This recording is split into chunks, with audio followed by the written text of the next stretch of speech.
তারেক রহমানকে কটূক্তি ও অপপ্রচার সহ আইন শৃঙ্খলা অবনতির প্রতিবাদে বড়ধুল যুবদলের বিক্ষোভ মিছিল। মোহাম্মদ আশিকুল ইসলাম, বেলকুচি, সিরাজগঞ্জ প্রতিনিধি।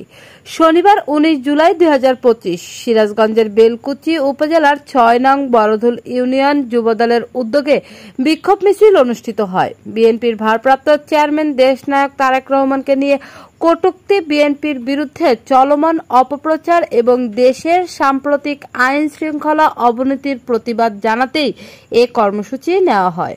শনিবার বিকেল 3টায় মিছিলটি বিভিন্ন স্থান প্রদক্ষিণ করে বেলকুচি ডিগ্রি কলেজ মাঠে গিয়ে সমাবেশের মধ্য দিয়ে শেষ হয়। বিক্ষোভ কর্মসূচিতে নেতৃত্ব দেন বড়ধুল ইউনিয়ন যুবদলের সদস্য সচিব সুমন শেখ।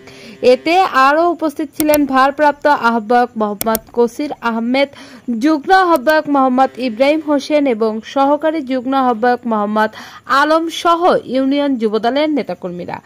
সমাবেশে বক্তারা তারেক রহমানকে নিয়ে কটূক্তি ও দল বিরোধী বক্তব্যের তীব্র প্রতিবাদ জানান এবং অপপ্রচার বন্ধ সহ দ্রুত আইন শৃঙ্খলা পরিস্থিতি স্বাভাবিক করার দাবি তুলে ধরেন।